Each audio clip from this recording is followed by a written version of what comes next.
makes it hard. But you need 3 people to have it if you're just trying to get access to information to the person. Yeah, that becomes difficult to.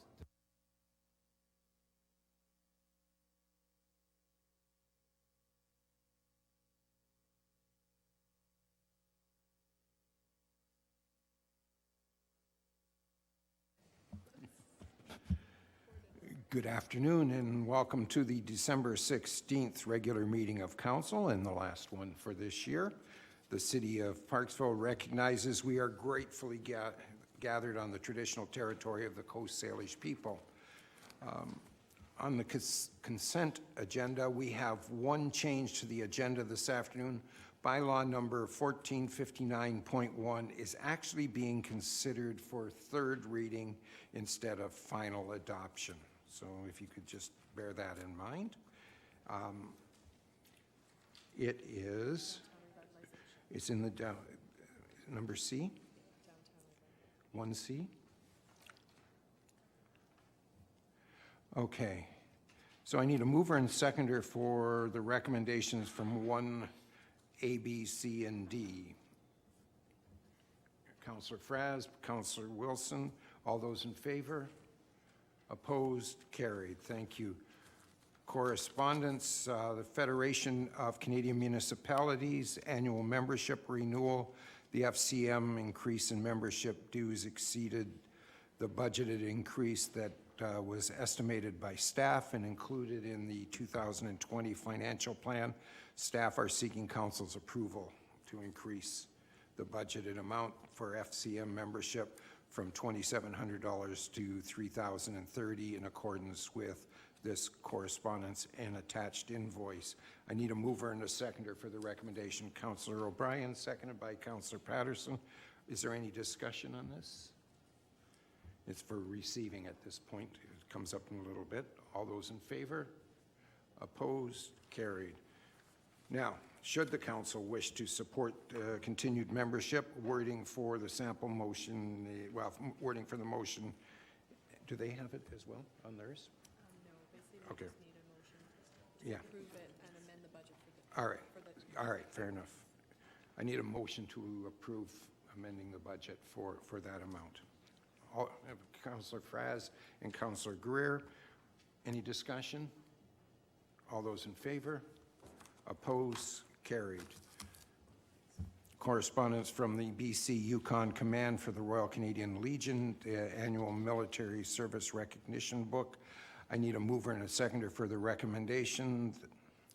And this is, first off, it should be for receiving.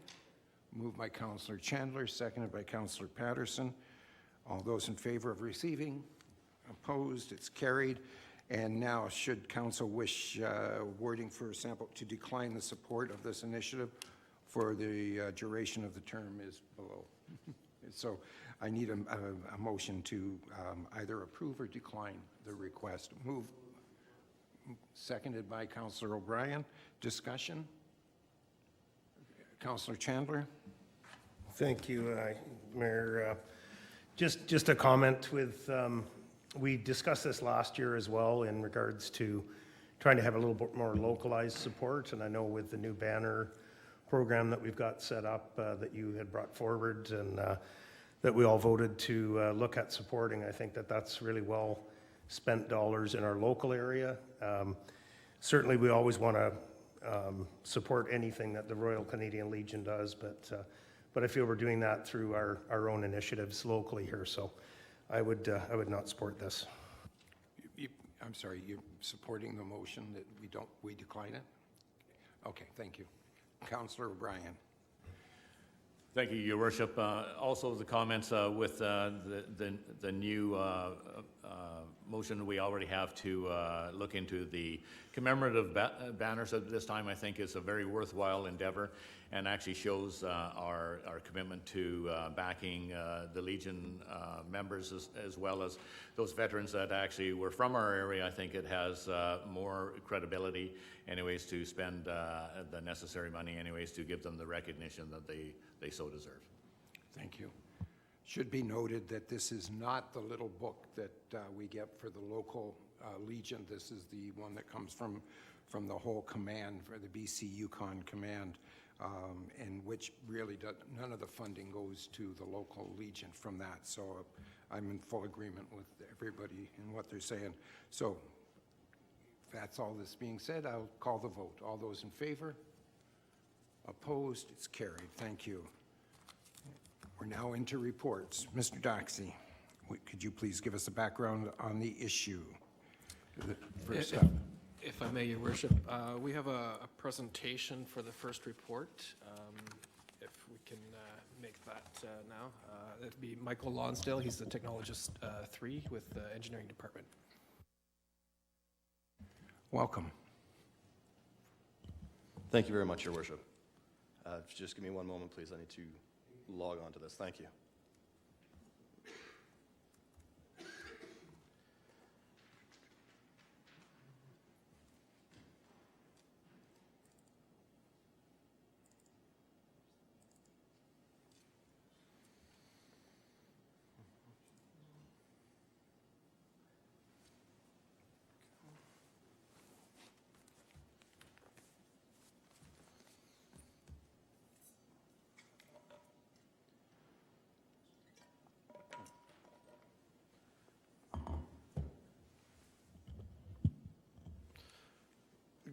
Good afternoon, Your Worship. My name is Michael Lonsdale. I'm the Senior Engineering Technologist for the City of Parksville's Engineering Department. I'm here to present to you today on our department's progress thus far on the Memorial Avenue Streetscapes and Upgrades project. If yourself or council have any questions along the way, I'd be pleased to address them as they come up. I'm going to begin my presentation with a brief review of the history of Memorial Avenue and the important place it holds in our community, as well as the history of the memorial trees, and then move on to the work that the project team has completed to date.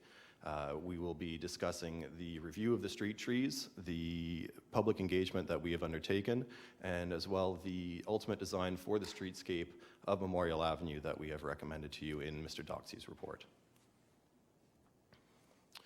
The 34 American elm trees that are present on Memorial Avenue were planted in approximately 1922 by the Parksville Women's Institute, pictured in the top left of this slide. Each tree was planted in memoriam of a soldier from the Parksville area that passed away while serving overseas in the First World War. In the picture in the bottom left of this slide, you can see several of these young gentlemen preparing to ship overseas to serve in the Great War. In the slide on the picture in the top right, you can see a picture of these trees shortly after they had been planted, significantly smaller and younger than the presence that they have in our community today. It's interesting to note that the Parksville Women's Institute also funded the purchase and creation of the City of Parksville cenotaph, which originally was placed at the foot of Memorial Avenue in front of what is today the McMillan Arts Center, and as well facilitated the purchase of what is now today the Parksville Community Park. Over the next approximate 100 years or so, these street trees grew and turned into the icons that they are today within our community, but were subject to the stresses that are common to many such street trees in an urban environment. When Council approved the award of the professional services agreement for this project, they included an important resolution, which I have before you today, that the consultant be advised of the importance of maintaining the elm trees, enhancing their health, and adjusting the engineering design to preserve the trees as needed. This mandate has helped form the strategy which we have used to manage this project and to bring us to where we are today with this Capital Works project. One of the first steps that we undertook was to bring in a professional arborist to conduct a robust assessment of each one of these living memorials. Following that assessment, it was determined that the majority of the trees are what was termed to be fair condition, while 3 were in poor condition owing to flaws either in structural or health issues. The arborist was then brought back in to conduct supplementary reviews of those 3 trees in poor condition, and following that more intense review, those 3 trees, one of them was upgraded to fair condition, while 2 remain in poor.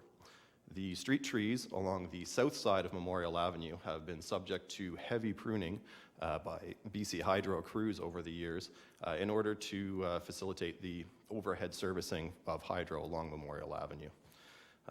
Beyond just their aesthetic or memorial value, these trees represent a larger societal benefit to the area. Collectively, they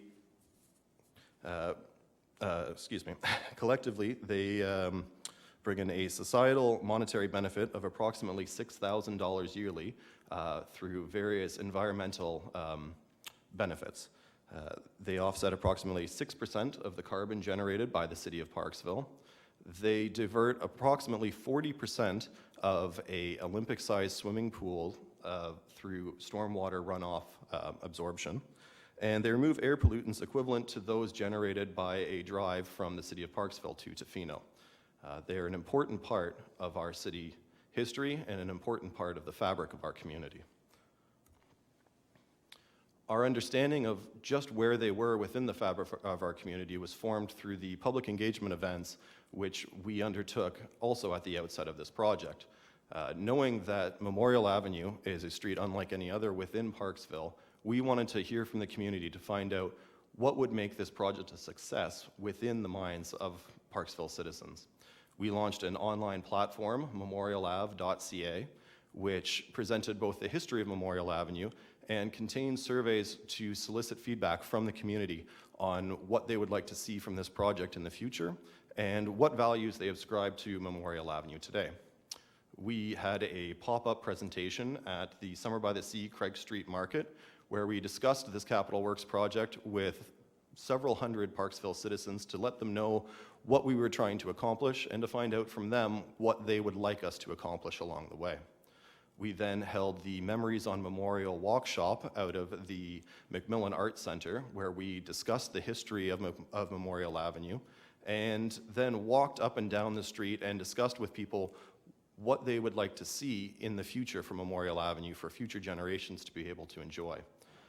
Based on the information we received from these in-person and online engagements, we then hosted a more intensive workshop where we sat down with many members of the community and went through various design exercises to confirm our understanding of what the vision that the public has for Memorial Avenue is and what values they have for it today.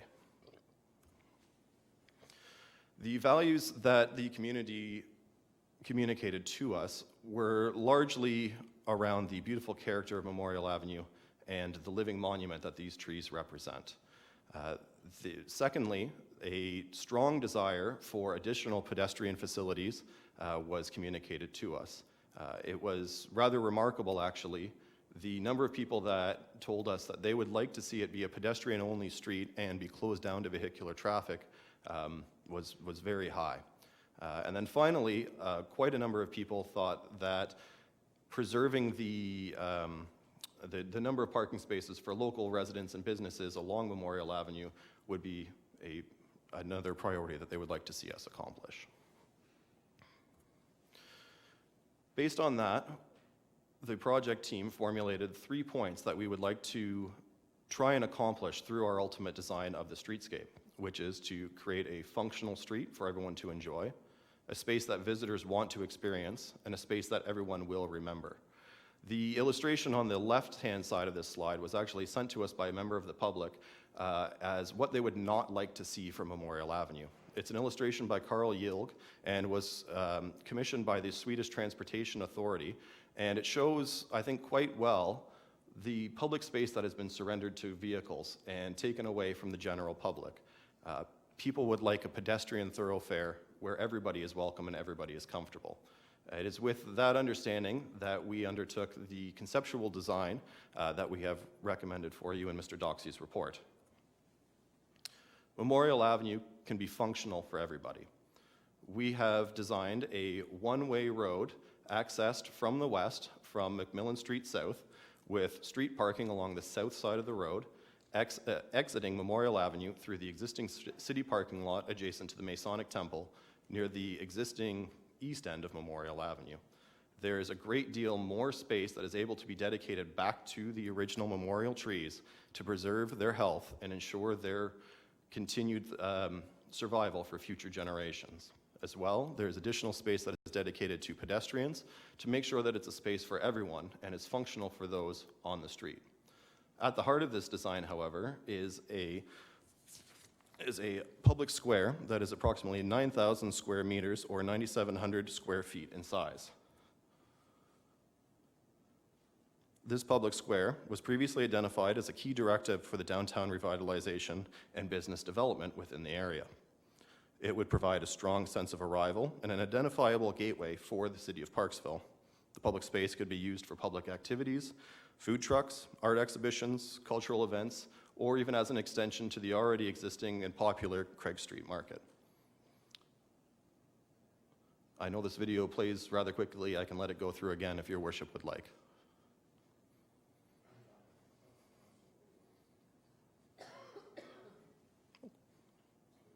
Okay, thank you.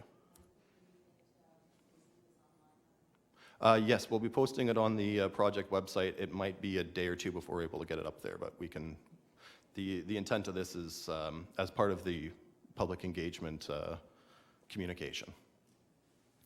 The original location identified for this public square was across the street from the currently identified location in the existing parking lot to the Coastal Community Credit Union. The space that was previously identified is complicated by the need for joint use agreements and co-funding of the space. It would also need to be used as a public parking area during normal business hours. The space that we have identified here would be solely owned and operated by the city of Parksville and would be able to be used by the public whenever the city so wishes. The vehicles that are exiting Memorial Avenue through that existing city parking lot would then be going to Hearst Avenue West. Hearst Avenue West is a capital works project that the engineering department is currently working on. And as part of that capital works project, the intersection of Hearst Avenue West and the Alberni Highway will be reconfigured to allow for the currently prohibited eastbound through movement from Hearst Avenue West, continuing through the intersection, or the northbound left-out movement from Hearst Avenue West towards the Parksville Community Park on the Alberni Highway.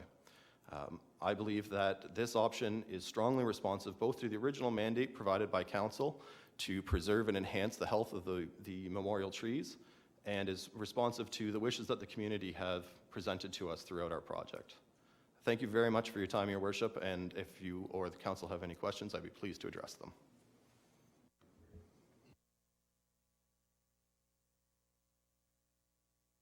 Thank you. Very interesting, by the way. Love the old pictures. It's great. Councillor Frass. Thanks for that presentation. I really like having that, the visual aspect of it for the town square there. My question would be with you mentioned that the parking lot would become the exit for that street. How many parking spots would be maintained out of that too? What would that reconfiguration of that parking space area look like to have a road through it? Thank you, Your Worship. If I may respond to Councillor Frost's question. That's an excellent question. It's not something that we have currently undertaken at this time. We did not want to redesign that parking lot without knowing that we had the mandate to proceed with this design option. However, I would estimate that approximately 1/4 of the spaces to 1/3 of the spaces would likely be impacted.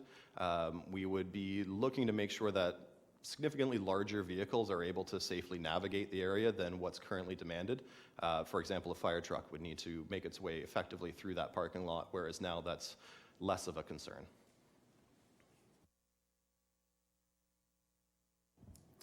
Thank you, through your worship, to Michael. Great presentation, and it would just be fantastic as a sort of a first for us kicking off our downtown revitalization.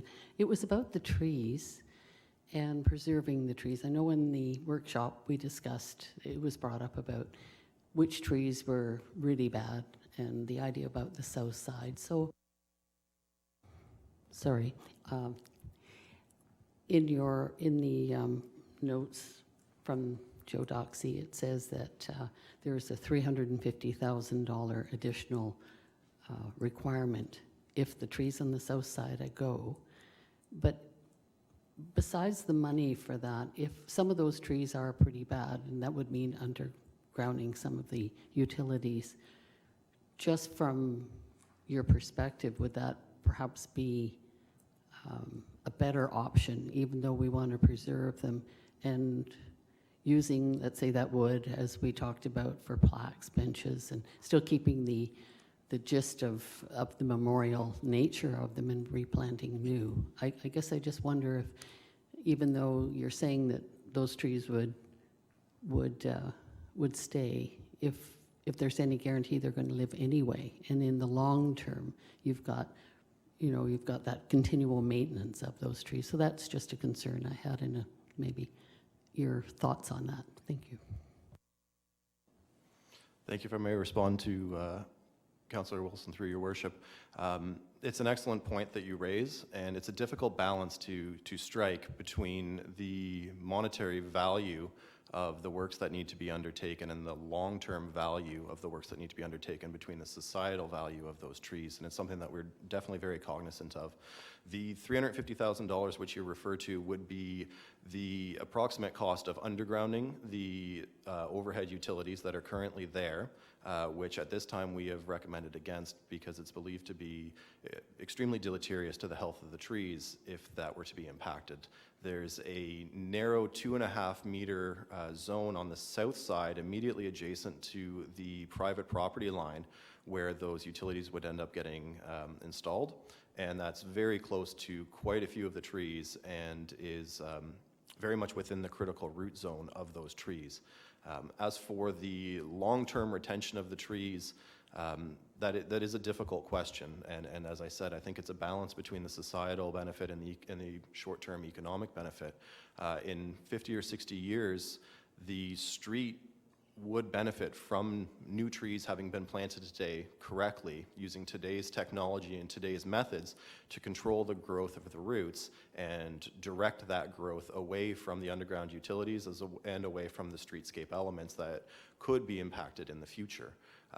Unfortunately, that would mean removal of all of those south side trees.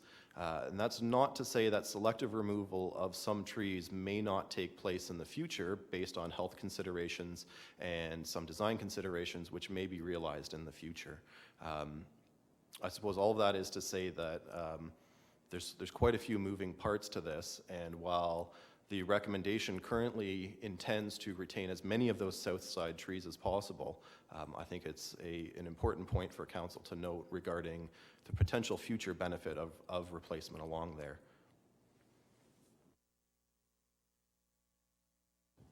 Thank you, Your Worship. Yeah, that basically answers the question about whether it is better to just remove all the south side trees right now underground and think about long term. I guess that was really, you answered that question. Thank you. Councillor O'Brien. Thank you, Your Worship, and question to Michael. Excellent presentation, and I'm so impressed with the amount of public participation you had in getting to your conclusions. Well done. It's an excellent proposal. Just a quick question here, Michael. Is my understanding on the west end of Memorial, where the street is one way before it hits the city parking lot, would that be with the ability of closing, would we have the ability to close that street anyways, like after business hours, and for weekends maybe and so forth, for like full street festivals and that type of thing? Is there some provision made, is there like removable bollards or whatever at the west end of Memorial as well, so that it would be truly pedestrian only at that time? Is that in the works, or am I incorrect? Thank you. If I may respond to Councillor O'Brien's question through your worship. That is currently not under consideration, but in my opinion would be something that would be easy to implement as part of the design to provide sleeves for bollards that could be placed in the future. One consideration that would have to be made, and I know you said it would be for special events, which sounds entirely appropriate, but there are several businesses and residences along Memorial Avenue that their only access is off of Memorial Avenue. And so for special events, that's, certainly fairly commonplace to have to shut down a road, and there's some consequences that come along with that.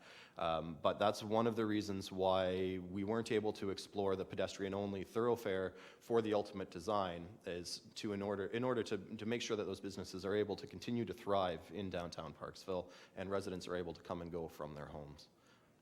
Thank you. Councillor Patterson. Thank you, Worship, and thank you, city staff. This has been a work in progress, and I echo some of the other councillors' thoughts that it's been well received by the public and a lot of engagement. The 34 elm trees that are currently on Memorial, they're coming up to 100 years old. What is the typical lifespan? Do we know that? If I may respond to Councillor Patterson through your worship. In ideal conditions, which is not an urban street tree, these particular varietals of American elm trees can survive for 400 years. The amount of time that they are able to continue on is malleable.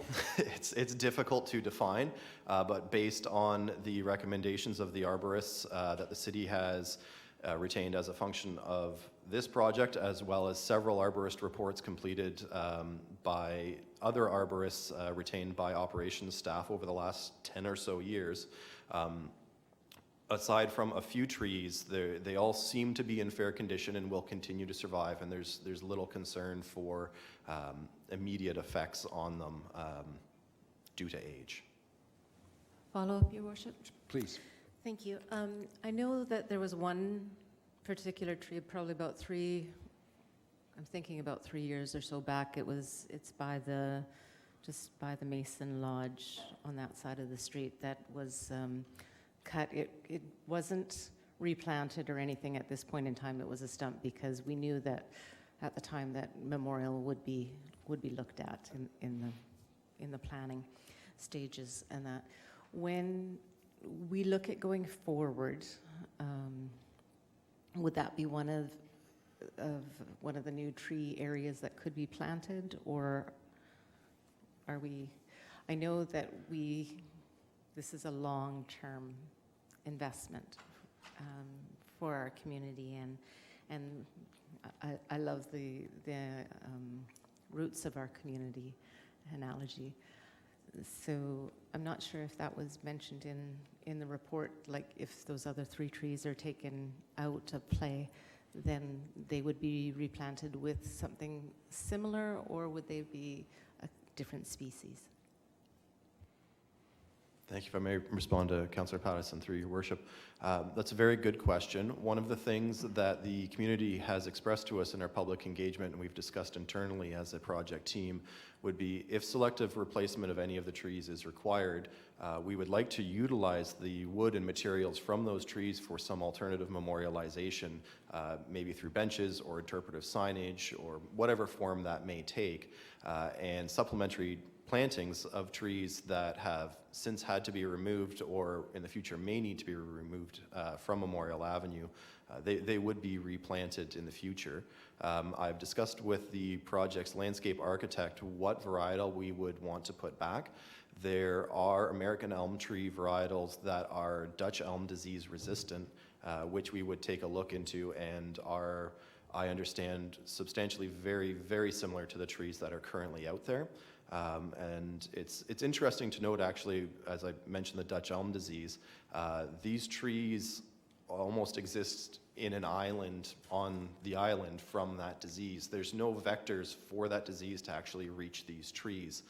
So there's a few pockets throughout North America where trees such as the Memorial Avenue memorial trees still thrive today because they're in an urban environment and the Dutch elm disease isn't able to make their way through them. This is one of them. There's another one, I understand, in Central Park in New York City, where it's just surrounded by so much asphalt and concrete, the Dutch elm disease isn't able to make its way there.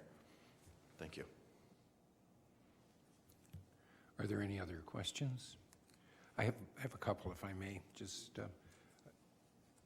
first off, have we talked to the businesses along there and found out what their view is of what you're proposing? Thank you, Your Worship. We've discussed with the businesses. I've personally gone to every business on Memorial Avenue and dropped off contact information and discussed with the owners or managers of those businesses whenever they're available the intents of this project from the outset. However, we have not shown to the public yet this recommended design option, as we thought it would be inappropriate to take it to the public before council had a chance to provide their comment on it. The business owners that elected to engage with us in the workshop which we undertook were extremely supportive of this idea, and part of the people driving it forward and suggesting it as a public preferred option, but I do not presume that they speak for every business owner on Memorial Avenue. Thank you.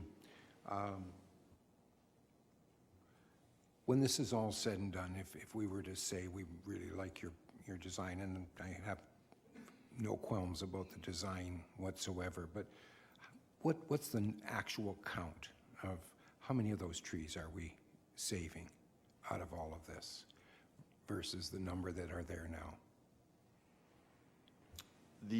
Thank you, Worship. The intent of the design as it stands today is to be able to retain all of those trees unless they need to be removed due to a pre-existing health or structural issue.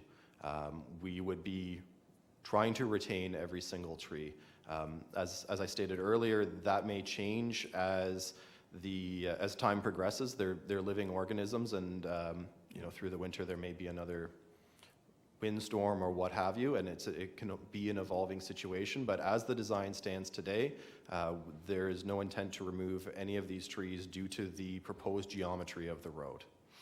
Okay, so the drawing that I'm looking at right now doesn't really reflect the number of trees or anything, because it doesn't show them all the way down to Alberni Road or so on. So this is just a rendering of some sort. Is that what I'm understanding? Yeah, thank you. I should clarify that, Your Worship. The image on the right, the trees have just been removed for clarity so that people are able to picture what's okay there. And just in the interests of time and cost, we didn't do a rendering of the full roadway, but tried to stay to the more typical areas. I just wanted you to bring that out so that we all, yeah, no, everybody thank you was very under much. the same. Because right now it looks like you're preparing to wipe out the trees halfway up the street, and that would be a shame. I agree. That's certainly not the intent, Your Worship. Right. Fair enough. So I go through all of these numbers. Let's get down to the mercenary part of it. What's it really going to cost us to keep this going, and for how long? Thank you, Your Worship. I believe that's touched on within Mr. Doxey's report, and would probably be, he would be best equipped to address that question. I like that approach. Mr. Doxey. If I may, through your worship, to be referred to, it's in Table 2 of the report. It outlines the construction cost as indicated, and you can see with the additional scope involved with planning of the public space, we have added some time into the project window. So construction would be taking place in 2021, and then the estimated total cost of what we're proposing for the budget there is $1.75 million. Currently, you can see right now the consultant is they're proposing that it would cost slightly less than that, at the $1,533,764. We're suggesting that we hold our budget as is. There's some considerable work to be done in the planning process in terms of stakeholder engagement and planning exactly what that public space looks like. So it leaves some room in the budget for recreation, like street furniture, bollards, lighting, things like that. The actual surface itself. So there's some room to move there, what that public space looks like within the budget. But Table 2 kind of explains it all in terms of the budget. Okay, one last question, and it's to do with money.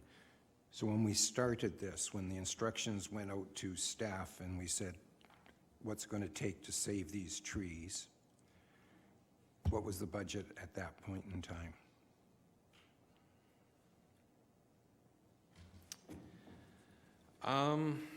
If I may, through your worship, I don't believe we had a clear budget that looked at the street in such a robust fashion with the inclusion or the exclusion of the trees at that point in time. I think there was a lot of, presuppositions before this project went in that the trees were going to be coming down. And in fact, when we initiated the public engagement process, we found that there was a lot of preconceptions that that was a foregone conclusion.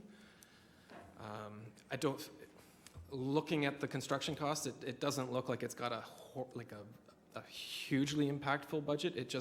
It affects what we can do with the street in the sense of how much right-of-way space or public space is available. So it affects, parking and travel lanes and things like that, as opposed to raw budget numbers. Thank you. Councillor Patterson, did you have your hand up? Sorry. Thank you, Your Worship.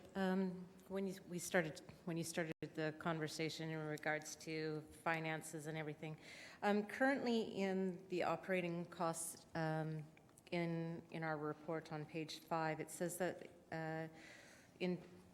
that we assume that it would probably be 15,000 just in watering, and I would expect that would probably continue onwards and has been in the past as well, if that could be directed towards Mr. Doxey.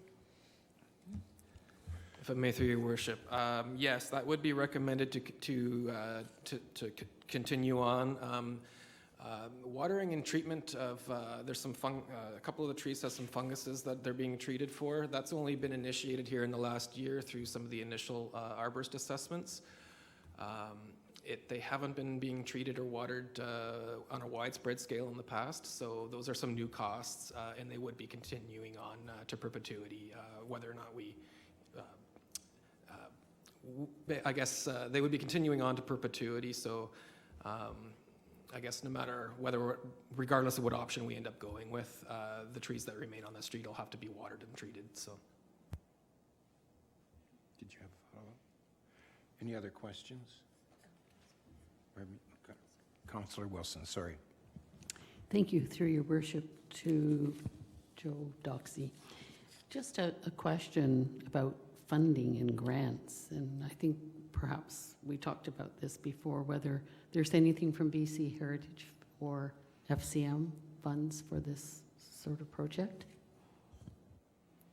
If I may, through your worship, there doesn't appear to be anything right now, but we are always watching FCM grants and the provincial and federal websites for when they do updates. So if something comes up over the course of the planning process for final construction for design for construction, we'd certainly make council aware and make application for such. Okay, Councillor Greer. Thank you, Your Worship. I'm not totally sold on this idea of spending $1.7 million for a couple of reasons. I know the value of the trees, and I know the value of the Memorial Avenue and what that exists to our city. But we're going to lose a considerable amount of parking. We're going to consider having to maintain these trees for a number of years, which is costly, and we don't know how long they're going to last. We're going to put in a town square that I can't visualize in that area that it's going to be a really popular area where you're going to see people using it all the time. As I say, I'm not totally against this project, but for $1.7 million, maybe we could certainly look at something that would be a better payoff than this.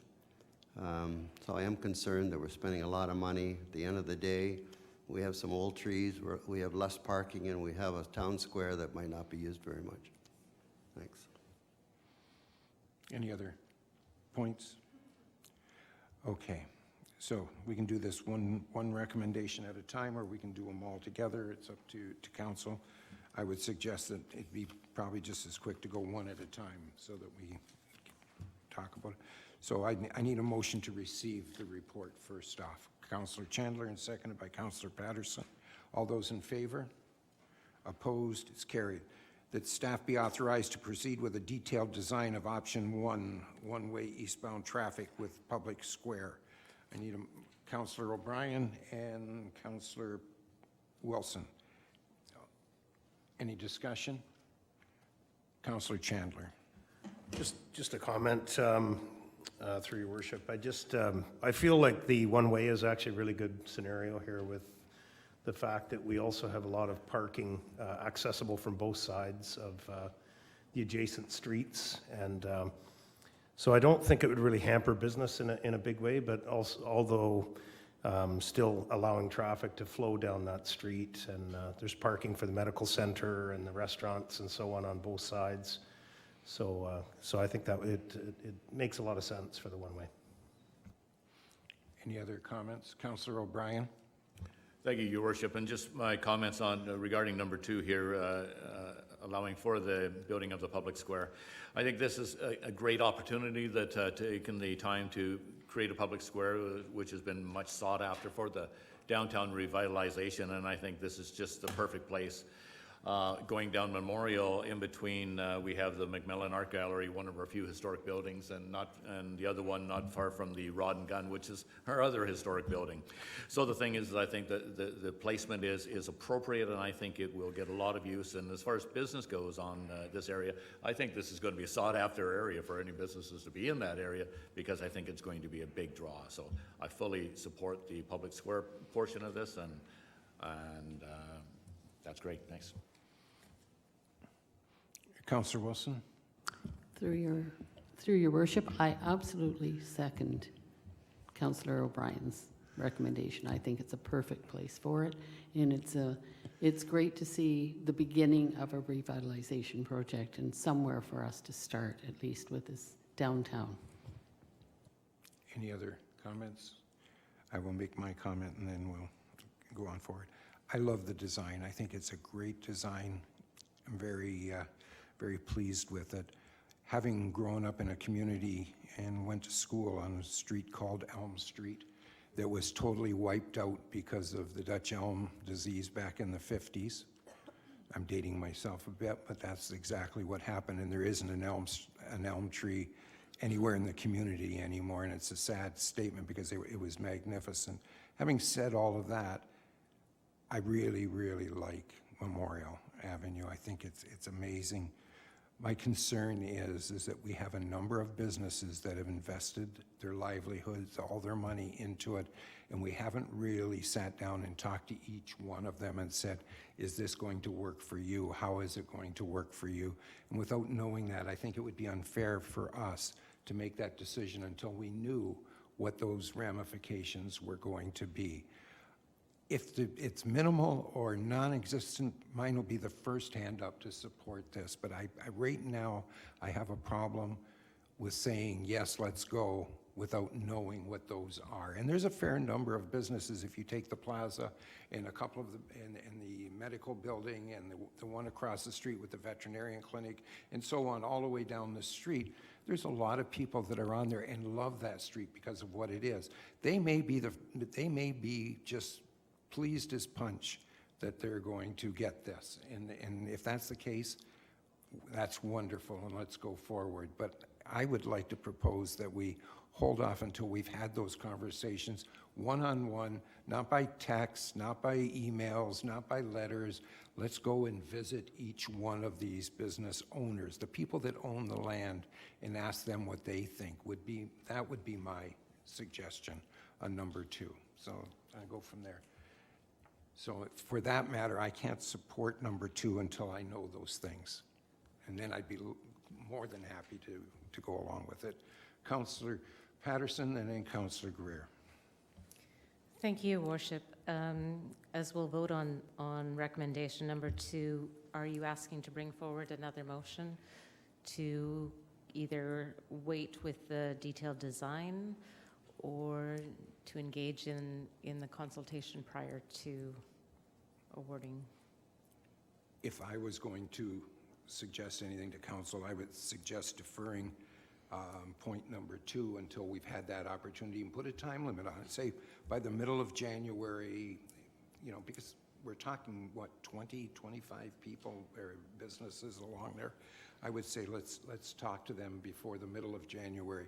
That would be so I would prefer to defer it, just point number 2, until that time. Clarification, are you asking for a deferral, or can I make that motion? No, I would prefer if somebody else would do that. At this time, can I make a deferral motion that we engage the business and property owners on Memorial prior to engaging with a detailed design of option 1? Thank you. Seconded by Councillor Greer. with a time period, sorry, till end of January. End of January? That's more than enough. All right. Discussion? Councillor Fraz and then Councillor O'Brien. Oh, no, I'm sorry. I'm having my hand slapped.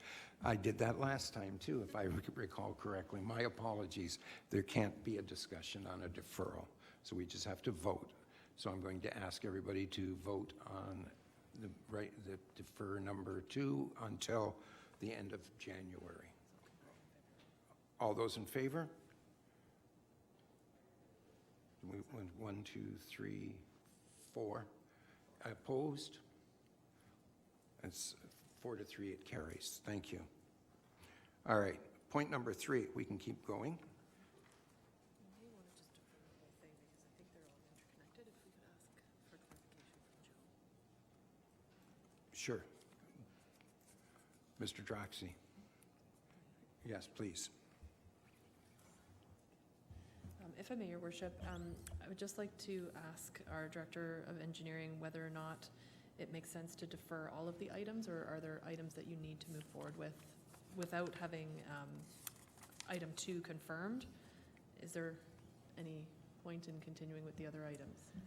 If I may, through your worship, yes, item 4 and 5 are requesting, I'm sorry, item 4 is requesting an operational budget amendment to accommodate that treatment for fungicide and watering to make sure that the existing trees are maintained in as good a health. I would recommend that we move that along towards final budget so that operations can continue on with the treatment. And as well, there's a resolution number 5. There was a budget, the capital budget be amended by $20,500 in order to fund the current professional service commitments. And that's just dealing with, we had a contractual obligation that we engaged back in April, following the April council report, and we didn't have the budget amendment that went with that contract consignment. So 3, 6. All right, we need somebody to a motion to defer 3 and 6 if we're going to do that to coincide with the previous. Councillor Greer, seconded by Councillor Patterson. All those in favor? Opposed? It's carried. Thank you. All right, now we go to number 4. I need a mover and a seconder for point number 4. Councillor Fraz, seconded by, raise your hand up, Councillor Wilson. Discussion? All those in favor? Opposed? It's carried. Thank you. Number 5, I need a mover and a seconder. Councillor Chandler, seconded by Councillor O'Brien. Discussion? All those in favor? Opposed? It's carried. Thank you. Okay, we're all clear on that? Good.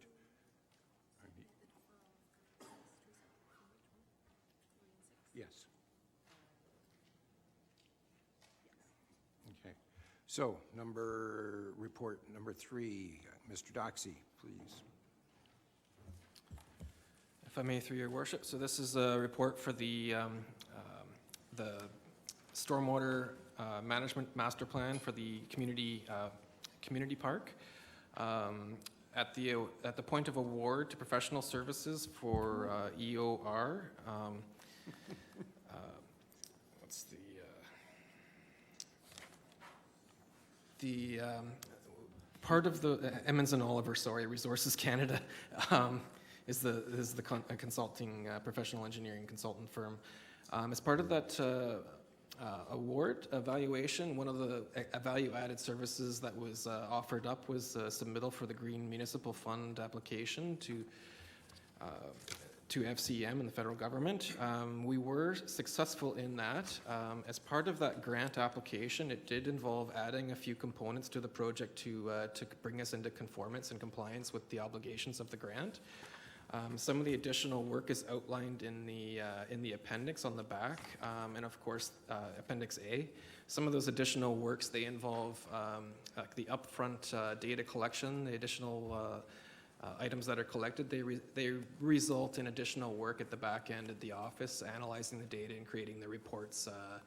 There's new IDF curve evaluation, intensity, frequency, duration, basically evaluating the hydrology of the area, the geotechnical conditions in the area. There's some considerable additional work there, as well as the archaeology. Originally, it was scoped out to do just some areas that we saw being impacted, and then with some other adjacent work, Beach Fest grants and gathering spaces, it's been expanded to do some archaeological investigation for the park as a whole.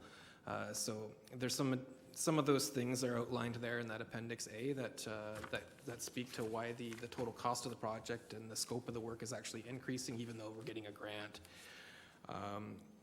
So the recommendations are as outlined. I just thought it would be worthwhile to maybe explain why we're getting a grant, but the total bottom line commitment from the city is staying fairly close to consistent. Thank you.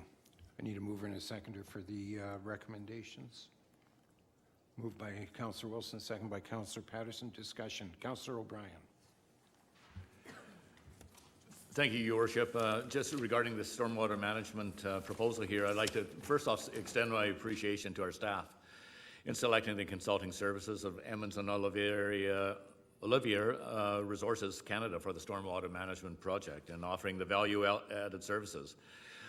They successfully applied for that Green Municipal Fund for $168,300, so that's really value added, so I was very happy to see that happen. This additional funding, as I say, it will ensure the thorough and comprehensive study of design and construction of the improved stormwater management in our cherished community park. I think it's going to be an excellent job, and I look forward to reviewing all the report recommendations when that's done. Well done, staff. Thank you. Thank you. Anybody else? Councillor Fraz. Through the mayor to Joe Doxey there. Wondering, through this work, is it going to address at all the water that's used in the water park, recapturing it and being able to reuse that, or is there any option for that too going forward? If I may, through your worship, it's something that we'll be looking at. We're not sure if, to an absolute level if it can be repurposed or reutilized, but it's something that we'll be considering within the report if it can be captured and through cisterns and maybe used for irrigation. I think in the past, proximity to playground spaces in terms of once it goes through the spray park, it being classified as sewerage is a very real detail that we have to work out through between ourselves and the local health authority, but it's on the radar for consideration. Thank you.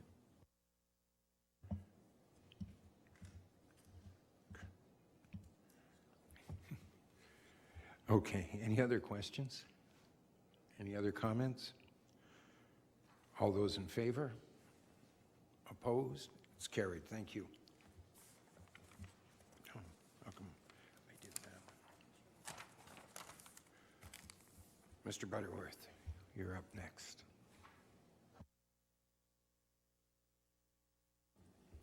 Thank you, Your Worship. This report is relating to the 2019 to 2023 budget amendments. And since this is a public process, I'm just going to go through a few of the larger amendments in there. So under Section 165 of the Community Charter, Council is permitted to make changes to their adopted financial plan from when we adopted back in May. And during 2019, amendments to this 2019 final budget have been approved by various council resolutions, and other changes have been identified by staff which involve reclassification of budget monies from one account to another for various projects.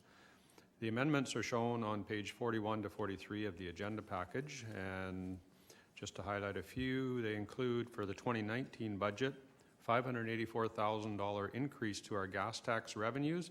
This was an unexpected one-time increase to our gas tax funding. Increase to council stipends, a transfer of funds from software contingency to provide additional funding for servers, increased costs for various capital projects, including the new fleet building and the Craig Creek Culvert project, and increases in budget transfers relating to the ERWS water treatment plant project. And for 2020 to 2023, a few of the changes were to add DCC revenues and capital costs relating to the new ERWS settling ponds, further increase to council stipends, and a decrease in interest income as a result of reduced reserves relating to the noted adjustments.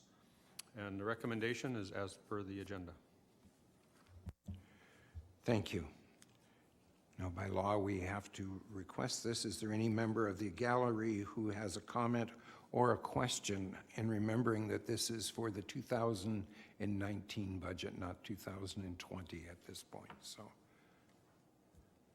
seeing no one, I need a mover and a seconder for the recommendations. Moved by Councillor O'Brien, second by Councillor Greer. Discussion? All those in favor? Opposed? It's carried. Thank you. Mrs. Weeks. Thank you. So under the provisions of the community charter and the city's procedure bylaw, council meetings scheduled for the upcoming year must be made available to the public prior to January 1st. Council meetings are held the first and third Monday of the month, and staff have retained the 2 p.m. start time for all meetings in 2020. To date, staff have not received any direct complaints or concerns regarding the altered meeting start time, but it's important to note that public hearings may be scheduled at any time and do not need to be at the same time as a council meeting. And the recommendation is as per the council agenda. Thank you. I'm going to take these individually because we're going to have some discussion on some of these, I'm sure. So first off, I need somebody to move and second receiving the report from Mrs. Weeks. Councillor Fraz, seconded by Councillor O'Brien. Any discussion? All those in favor? Opposed? It's carried.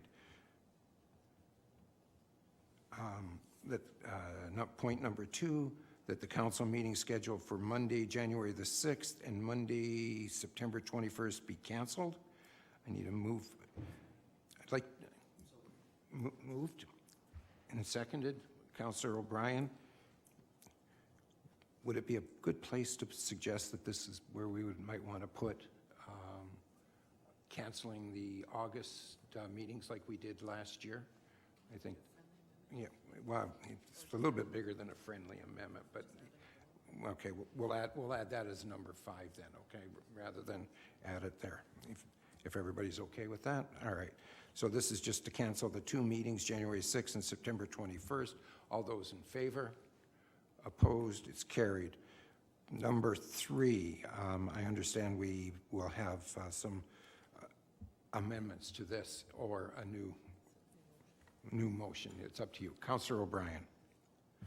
Thank you, Your Worship. At this time, I would like to propose an amendment to the council meeting start times policy to reflect a winter and summer schedule based on daylight, basically, whereby from January 1st until March 31st, the meetings would commence at 3 p.m. And from April 1st until September 30th, the meetings would commence at 6 p.m. And October 1st and October 31st, they would commence at 2 p.m. Oh, sorry, at 3 p.m. Yes, sorry, 3 p.m.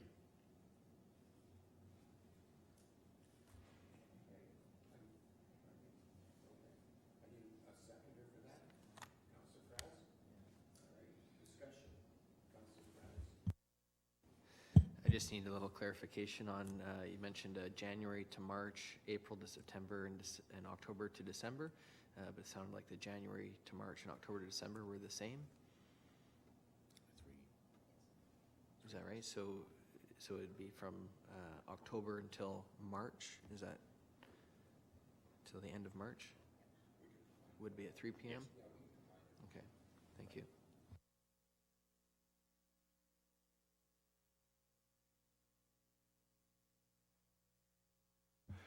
All right, so we have that. We have the change. So it's 6 months at 2 o'clock, 3 o'clock rather, and 6 months at 6 o'clock.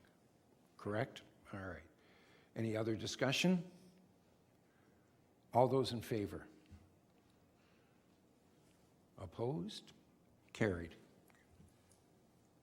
Number 4, that the council meeting scheduled December 5th report from the manager administration be approved and published in accordance with legislative requirements. I need a mover and a seconder for that.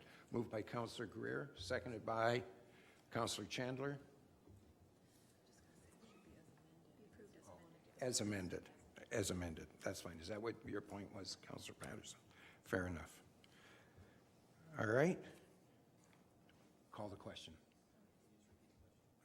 No, I'm sorry, I can't. No, what we're saying is that the administrative services have to publish the dates and as amended in accordance with legislation. All right, so we're doing that now. We're voting on it. All those in favor? Opposed? Carried. And we'll put point number 5 in there, which says that I'd like to make the motion that, would like to make the motion that the council meetings for the month of August be canceled. Seconded by Councillor Fraz. Discussion? All those in favor? Opposed? Carried. Thank you. Mrs. Keeler. Caught you off guard, didn't we? Thank you, Your Worship. Before council is a report outlining some correspondence received from the medical health officer in response to a request to meet with both the medical health officer and the Minister of Health. The correspondence is attached to the agenda, and staff are seeking direction from council on next steps with respect to the bylaw to regulate needle distribution in the city. There are a number of different options and some suggested wording, but council would really like to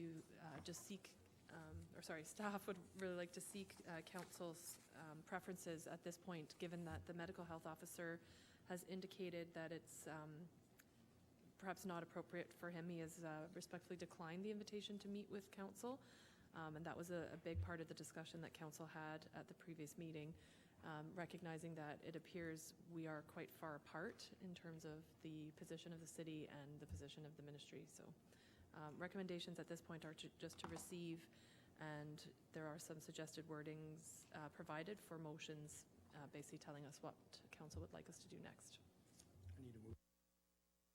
I need a mover and a seconder to receive. Councillor Fraz and Councillor Chandler. Discussion? Just want to make one point. The medical health officer in his letter made a comment to the effect that he wanted to talk to us and we turned him down. That is not the case whatsoever.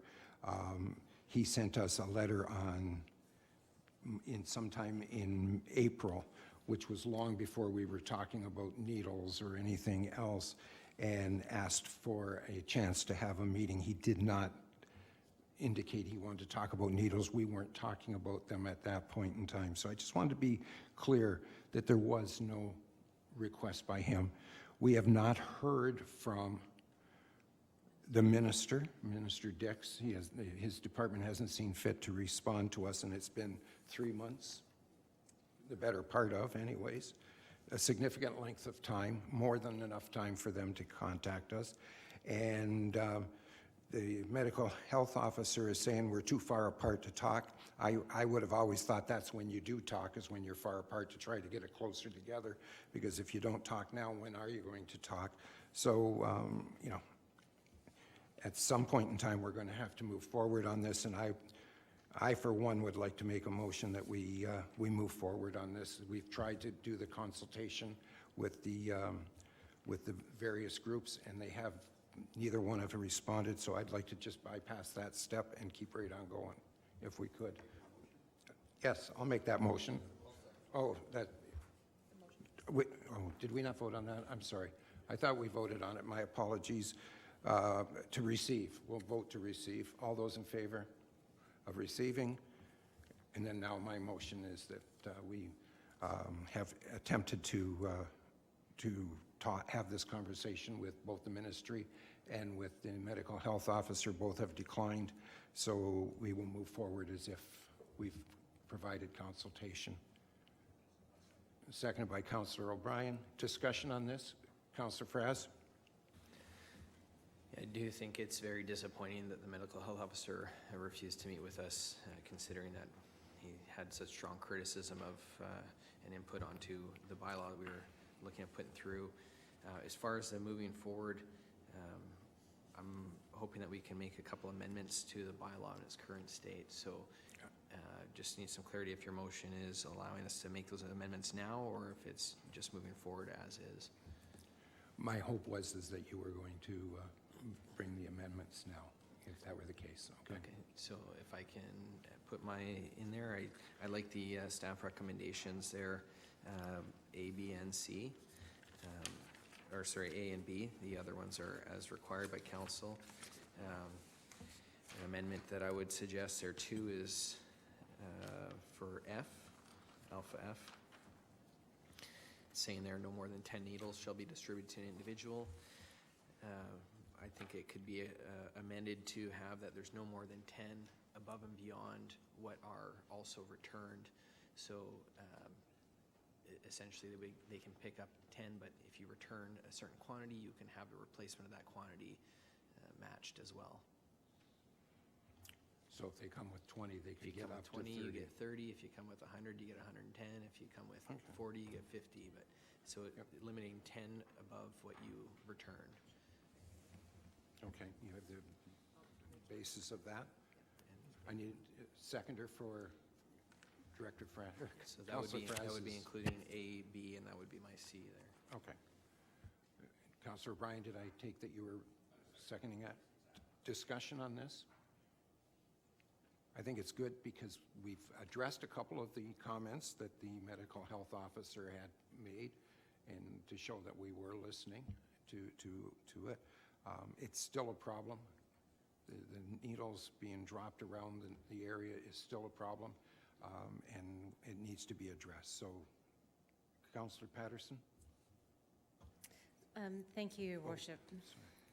So going back to the letter dated December 4th from our medical health officer, while he notes that it's not his role to negotiate the acceptability or not of the bylaw, he said that he'd still be pleased to be reconsulted in writing to provide ongoing objective analysis related to proposed bylaw amendments. So my thought and preference would be to continue to write and direct observations and what's going forward, and keep in communication as much as possible with the medical health officer, our Honourable Minister of Health, and our provincial health officers. Thank you. Any other comments?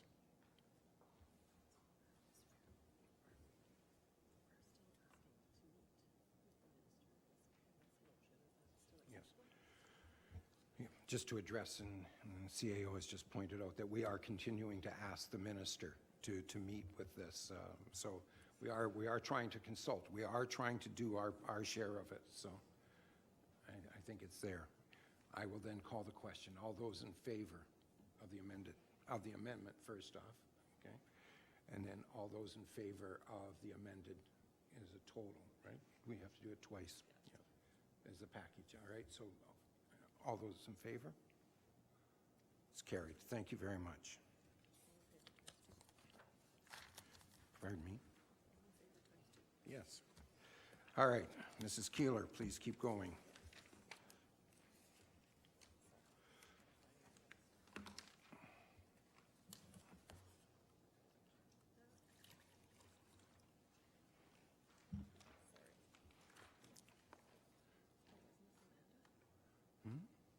It says Mrs. Keeler.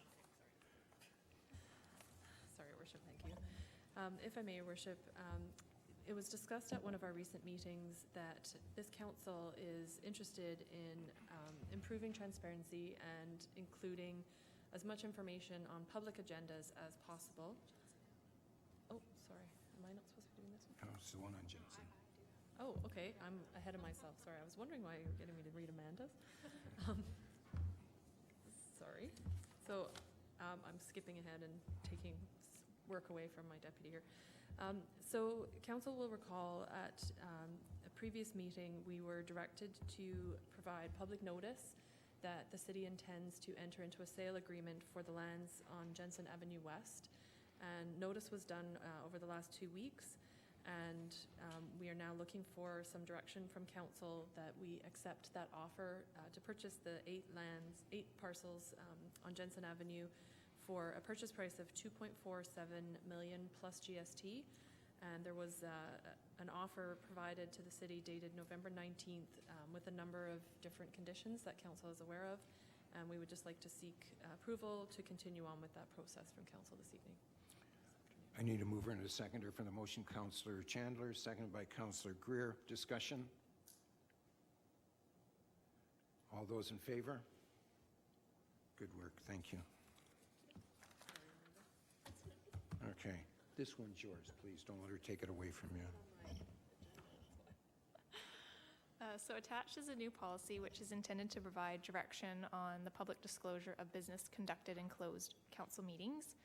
Adopting the disclosure policy will provide clear guidelines and processes for staff on the public disclosure of business conducted in closed council meetings, which such disclosure may be possible without contravention of legislative requirements or the creation of harmful effects upon the municipality. And the recommendation is as per the council agenda. Thank you. I need a mover and a seconder for both recommendations. Moved by Councillor Fraz, second by Councillor O'Brien. Discussion?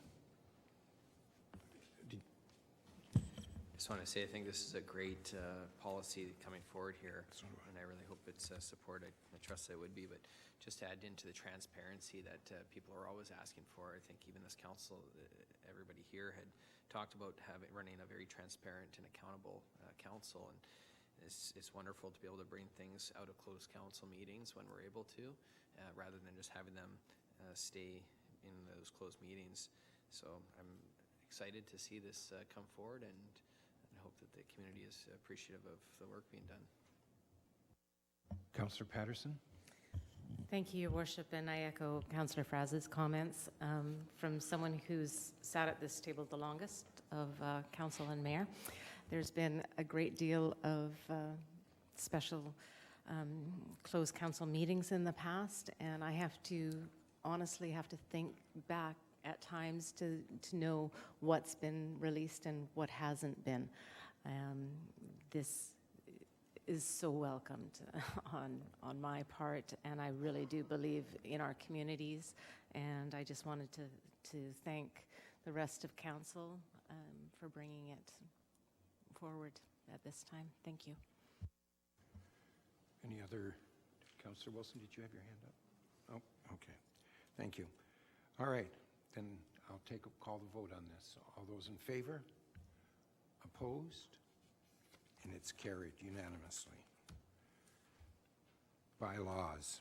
3 readings. The 5-year financial plan amendment bylaw 2019 to 2023. I need a mover and a seconder for the recommendation.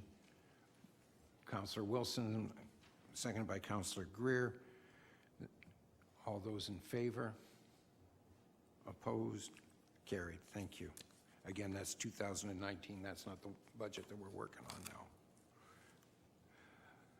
Bylaws, 3 readings, 5-year provisional bylaw plan 2020 to 2024, number 1561. I need a mover and a seconder for the recommendation. Moved by Councillor Patterson, seconded by Councillor Wilson. Discussion? All those in favor? Opposed? It's carried. Thank you.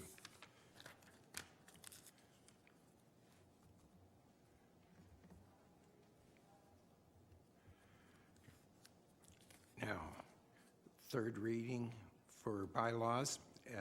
As a reminder, this bylaw is up for consideration of 3rd reading, not final adoption, as it originally said. If the 3rd reading is given today, the bylaw may be adopted on January the 20th at that next meeting. I need a mover and a seconder for the bylaw here. Councillor Greer, seconded by Councillor O'Brien. Any discussion? Councillor Wilson?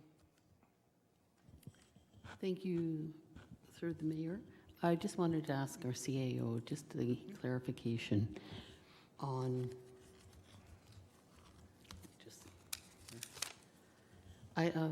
number 2 and A. It says property's use is residential in nature and includes multifamily. I just wanted to clarify that it is only multifamily rather than, just the way it's written. It had me concerned. If I may, Your Worship? Please. Yes, it's an and in the bylaw, so the property is eligible, residential property is eligible if it is multifamily as per our zoning bylaw. So it would not apply to single family. So that's a change from the previous bylaw where commercial was only eligible.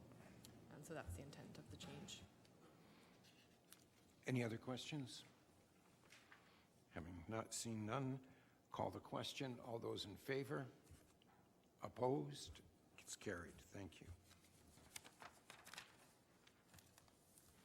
Motions to be considered. The following motion was placed on the agenda in lieu of providing notice, so council may vote on the recommendation today. Councillor Fraz, would you like to introduce your motion? Yeah, I think the motion as it's written there is hopefully self-explanatory. It's to, as mentioned, to bring in the advertising requirements in line with controlled substances that you would see for things like cigarettes, making sure that we have cannabis and e-vape products that are adult products falling in the same line of other controlled substances. So I'll put forward the motion as it's recommended. Seconder for the motion? Second by Councillor O'Brien. Discussion? Councillor Patterson. Thank you, Your Worship. Directed towards Councillor Fraz. While I understand the recommendation, do you know if, because a lot of this is very new in 2019 in regards to cannabis and being able to be legal, and we have 4, I believe, operations, and that now in the city of Parksville. Were you able to look at any other communities, or is that what your recommendation is with staff to see where other bylaws are? If I may, through the mayor. You may. I hadn't looked at what other communities were doing. I was just more concerned with how it's unfolding in Parksville here. So this was an issue that I saw just mainly because of having adult products that are advertised at the eye level of children. And I think it needs to be more in line with what you'd see, like cigarettes are being held behind closed cabinetry, and you don't have sandwich boards advertising out on children eye level saying, come get your cigarettes here. So looking to just have it as more of an amendment to improve the business licensing of it, since I think it's important that we, after we rolled out the cannabis business licensing, that we look at how it's going. So this was one of the things that I had noticed. Okay. Any other comments, questions? Councillor O'Brien? Thank you, Your Worship. I'd be supporting this motion as presented. Due to the fact that the tobacco companies and so forth are banned from publicly advertising their product due to Health Canada regulations and so forth, it's just that cannabis is now included in that, and the thing is that we're just ahead of the game anyways. I believe Health Canada are trying to play catch up at this point. The e-vape products is very... the public are aware now that they aren't quite as innocent and harmless as they were first advertised as. So I think this is a step in the right direction to maybe, if it just prevents the consumption or use from our youth at an early age, and I think this is a very a good piece that we should consider at this time. Thank you. Thank you. Any other comments? Then I will call the question. All those in favor? Opposed? It's carried. Thank you. Does any member of council have a notice of motion coming up for the next meeting?